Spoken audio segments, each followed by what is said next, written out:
J'ai le plaisir de m'entretenir aujourd'hui avec Michel Minette pour la chronique Philosophie, aujourd'hui au thème « Qu'est-ce que la philosophie ?» Bonjour Michel. Bonjour. Ben, je vais commencer avec cette question-là. Qu'est-ce que la philosophie?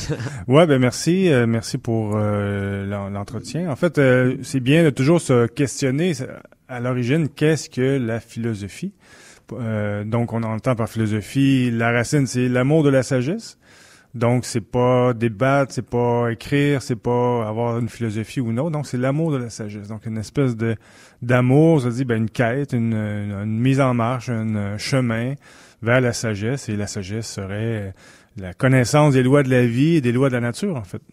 Et là, on entend souvent, on a beaucoup de cours de philosophie, on entend souvent, ça sert à rien, ça sert à rien. Uh-huh. En quoi elle est utile, la philosophie? Ben, c'est déjà de se questionner sur la vie, de trouver, de penser, est-ce que la vie a un sens? Est-ce qu'on a une direction? Qui on est? Qu'est-ce que l'on est? Et en fait, c'est des questions fondamentales auxquelles on n'a pas nécessairement des réponses toutes faites. Ouais, donc, ouais. c'est quelque chose à chercher. Et en quoi c'est utile? Parce que on peut apprendre à chaque jour, en fait, en réfléchissant sur nos propres expériences de vie, nos propres expériences au quotidien, de savoir qu'est-ce que j'ai appris de ma journée, qu'est-ce que j'ai compris et qu'est-ce que je peux comprendre, en fait, de la vie avec ce que j'ai vécu, comprendre, se connaître soi-même et connaître le monde, la vie dans laquelle on est. Et à quoi ça va être utile? Ben, c'est de comprendre que la vie, comment elle fonctionne, elle est cyclique, il y a des cycles dans la vie, il y a des choses qui reviennent, des expériences qui reviennent. Donc, on peut apprendre à faire face aux différentes épreuves de la vie, aux problèmes, difficultés de la vie. Donc, on se renforce quotidiennement et on peut être plus tranquille, plus calme face à la vie et à ses requis, en fait, à ses difficultés et pouvoir trouver des solutions intelligentes, en fait. Et comment est-ce que la philosophie peut nous aider au quotidien carrément, là? Ben, c'est ça. Et si on arrive à comprendre un peu la vie, ben comment ça va nous aider? On va comprendre que l'on peut faire face aux défis de la vie, mais aussi on peut donner une direction à la vie. C'est-à-dire, on peut donner un sens, on peut donner corps à nos rêves, à nos idéaux. Si on veut changer le monde, si on veut améliorer le monde, ben il va d'abord falloir s'améliorer soi-même. Et ensuite, pour changer notre entourage, il y aura un impact. Donc, la vie devient une aventure à ce moment-là, si on arrive à comprendre, se questionner, et voir que on peut avoir un pouvoir sur notre propre vie, notre propre conduction de vie, en fait. Et moi, il y a une question qui me revient souvent, OK, parce qu'on le sait que, on l'a appris, ça date vraiment d'il y a longtemps, le début de la philosophie. Ouais. Comment elle a évolué? Parce que c'est pas la même chose qu'on voit aujourd'hui, qu'on voyait dans le temps, que quelqu'un qui s'assoit sur une roche et qui pense. Ouais. On a beaucoup cette image-là. Comment elle a évolué, puis comment elle se modernise, la philosophie? Ben, en fait, ça serait une question, une très bonne question qui demanderait beaucoup de temps de réponse. Mais si je peux répondre en quelques mots, depuis le début de l'humanité, ce qu'on constate, c'est que l'être humain se pose des questions sur son rôle, sur le sens, sur qu'est-ce qu'on fait là, qui l'on est, d'où on vient. Il y a toujours eu cette recherche qui s'est dit peut-être de différentes façons. Le mot philosophie comme tel, nous vient plus des Grecs, mais même avant eux, au niveau des anciens les Égyptiens, la Babylonie, les anciens Incas, Mayas et toutes les anciennes traditions nous ont laissé des traces d'une connaissance, d'une sagesse, appelons-le comme ça, de la vie, des lois de la vie. Donc, c'était plus, avant, je dirais, un vécu, c'est-à-dire cette connaissance, cette compréhension de la vie, cette quête était liée à un vécu, une action, une mise en action, alors que dans l'histoire, quelque chose s'est passé, il y a eu comment je dirais, une distance entre je pense et j'agis. Il y a comme une espèce de différenciation qui s'est passée, qui fait qu'aujourd'hui on peut penser d'une façon, sentir d'une façon et agir d'une autre. Donc il n'y a pas parce qu'on peut avoir les plus grands idéaux de fraternité, de monde nouveau et meilleur, de courage et de vertu, et puis agir complètement à l'opposé de comment on pense. Donc il y a eu une distanciation qui s'est passée dans l'histoire. Pourquoi? Il faudrait élaborer là-dessus, mais on sait qu'aujourd'hui, il y a une philosophie qui est devenue un peu académique, qui n'est pas un jugement en soi, mais ça peut devenir très intellectuel, c'est-à-dire qu'il n'y a pas le concret. Ça veut dire qu'on fait nos cours, mais on dit, qu'est-ce que je fais avec ça maintenant? Donc, ça doit redevenir pratique et concret, je dirais. Et dans le début de ta réponse, tu parlais que ça permettait peut-être de se développer soi-même. Est-ce que la philosophie, justement, permet de se connaître, de mieux se développer? En effet, c'est la base, une des bases, je dirais, c'est un peu ce qu'il y avait sur le fronton à Delphes, là, en Grèce ancienne, ce qui était le « connais-toi toi-même ». Donc, c'était cette phrase qui nous dit, d'abord se connaître et tu connaîtras... plutôt, là, je reviens à Socrate, qui dit « connais-toi toi-même et tu connaîtras l'univers et les dieux ». Ce qu'on peut dire aujourd'hui, tu connaîtras l'univers et la nature et l'essence de la vie, parce nous sommes un produit de cette nature, de cet univers qui reste un mystère, en fait, au niveau de pourquoi que la conscience existe, pourquoi l'humanité existe, pourquoi on est là. Et puis, donc, c'est ça, se connaître soi-même est la base, parce que se connaître revient à connaître la vie. Il y a une correspondance entre ce qu'on voit dans la nature et avec ce qu'on vit intérieurement, en fait. Et souvent, moi, ce que je trouve dommage avec justement la philosophie, c'est qu'elle est peu valorisée. Est-ce que vous pensez qu'elle devrait l'être plus? Oui, c'est sûr qu'elle doit l'être comme cheminement de mise en action et de concret, c'est-à-dire de se mettre en marche pour se comprendre et comprendre la vie.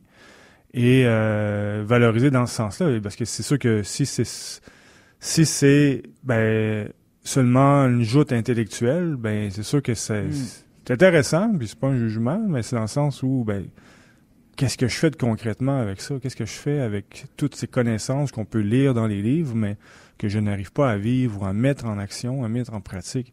Donc, valoriser la mise en action, valoriser le questionnement, la recherche, l'émerveillement, valoriser la recherche du mystère. La vie reste un mystère malgré toutes nos découvertes scientifiques, technologiques. En fait, si on se questionne vraiment, la vie reste un mystère. La conscience est un mystère. Mais il y a des grandes traditions, des grandes sagesses de l'humanité, en fait, qui nous ont laissé des traces, qui nous ont laissé une connaissance à la fois pratique et concrète de leur propre recherche, en fait. Est-ce que tout le monde est un peu philosophe? Comment on fait pour se définir philosophe au-delà des diplômes et j'ai étudié en telle chose? Comment est-ce qu'on peut se définir? En effet, à partir du moment où on se questionne, on veut comprendre la vie, on est philosophe. Un enfant est un exemple. D'être très jeune, on se pose des questions sur pourquoi le ciel est bleu, pourquoi il y a le soleil, pourquoi la lune, pourquoi... Donc déjà, s'il y a une quête, plutôt un désir de comprendre la nature et la vie. L'affaire qui peut se passer, c'est qu'en vieillissant, ces questions-là, des fois peuvent être ignorées, mises de côté, on n'y pense plus, on rentre un peu dans la routine, et puis... Mais elles reviennent. Si on s'observe, on voit que les grandes questions reviennent de temps en temps dans la vie avec une espèce de cycle, que si on ne trouve pas réponse, il y aura ça a l'air dramatique, mais au contraire, ça revient sous forme de crise souvent, mais crise existentielle. Mais qu'est-ce que je fais de ma vie? On a perdu notre emploi, notre conjoint, il y a une crise qui nous amène à se questionner, mais qu'est-ce que je fais là? Vers où je m'en vais? Qu'est-ce que je veux faire de ma vie? Et donc, les grandes questions reviennent, et les grandes interrogations reviennent. Et puis là, c'est sain, en fait, parce que le mot crise peut avoir l'air terrible, mais en fait, crise veut dire occasion dans certaines langues. Ça veut dire c'est une occasion de se réajuster, de se repositionner, de se repolariser. Une autre chose, et ça serait qu'on ne trouve pas nécessairement de réponse aujourd'hui. Où est-ce qu'on trouve, je dirais, où est-ce qu'on trouve des réponses, ou au moins un chemin de réponses?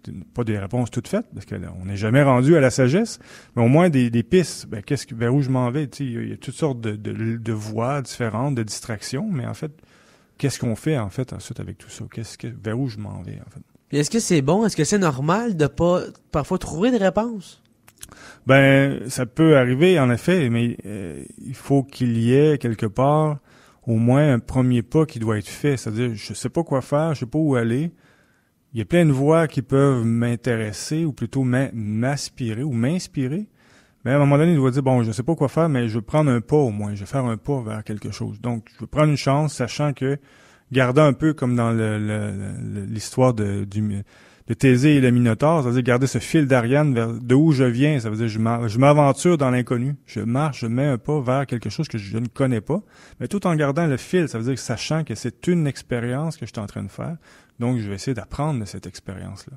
Ça veut dire je dois pas me perdre dans l'expérience, mais au moins l'expérience doit m'amener des réponses, sachant que c'est intéressant, ce que j'avais comme inspiration, j'ai trouvé une voie intéressante. Ou plutôt, non, finalement, c'est pas pour moi, mais au moins j'ai appris quelque chose, j'ai essayé quelque chose. Donc, je peux récolter le fruit d'une expérience. Il y en a eu des philosophies différentes, des philosophes différents. Est-ce qu'il y en a un esprit philosophique qu'on peut qualifier d'universel?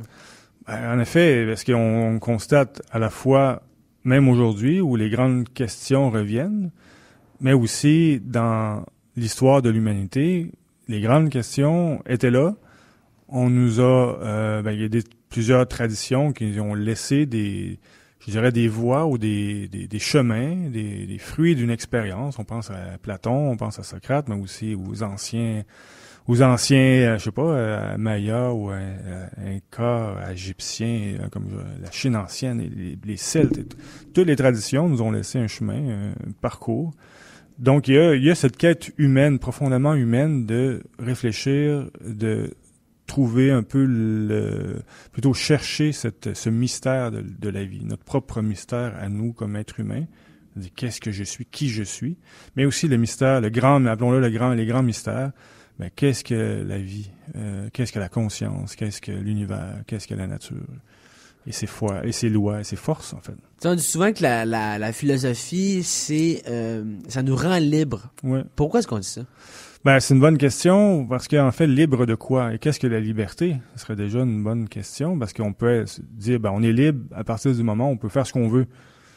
OK, mais en même temps, on observe certains personnages de l'histoire. Ils ont été libres malgré qu'ils étaient dans des conditions très difficiles, très même en prison parfois. Pensons. Un exemple. Ouais, c'est ça. Pensons à Nelson Mandela, qui était 30 ans aux travaux forcés, mais pourtant il a continué à faire un cheminement de liberté intérieure. En fait, pensons à Gandhi, qui nous a donné l'exemple. Pensons à Giordano Bruno, qu'on connaît moins. Mais on a parlé au dernier. Il y a deux épisodes de radio ici. Et qui était un philosophe qui a été en l'an 1550, 1600 environ, qui a parcouru l'Europe dans un contexte d'inquisition forte de l'Église, mais qui a diffusé les connaissances, sa recherche de connaissances, la philosophie. Et puis il était libre, malgré qu'il a été emprisonné, il a été torturé pendant 8 ans et brûlé. Donc la liberté de quoi? C'est la liberté de nos limitations intérieures, en fait. Si on est prisonnier par nos peurs, par même nos désirs, si on est prisonnier par nos préjugés, c'est là la réelle prison. Si on arrive à se libérer de parfois des limitations que l'on se crée sans même en être conscient, mais là on se libère de je pensais que j'avais besoin de ça pour vivre, alors que je l'ai plus, ma vie est finie. Non, ça veut dire que finalement j'avais pas réellement besoin, je dis n'importe quoi, j'ai besoin de manger du chocolat chaque jour. J'ai besoin de ça pour ma vie. Donc, à partir du moment que j'en ai plus, qu'est-ce que je fais? Bon, c'est un exemple un peu banal, mais le point, c'est que je me rends compte, je me suis créé des dépendances. Je me suis créé des limitations. Mais c'est vrai à plusieurs niveaux, en me disant, j'ai besoin absolument d'une heure de télévision par jour. Puis c'est rien contre la télévision, mais le point, c'est qu'on peut s'observer et voir qu'est-ce qui me limite. C'est-à-dire, qu'est-ce qui me limite à être qui je suis? Qu'est-ce que je suis? Est-ce que je veux être libre?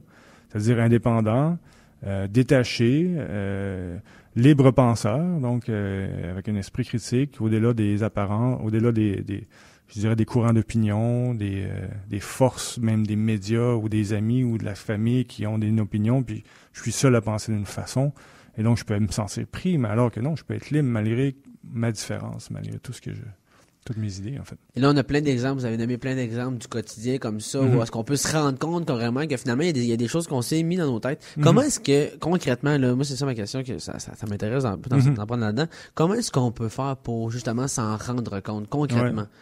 Effectivement, c'est une bonne question, parce quand on est dedans, on le voit pas. Exactement.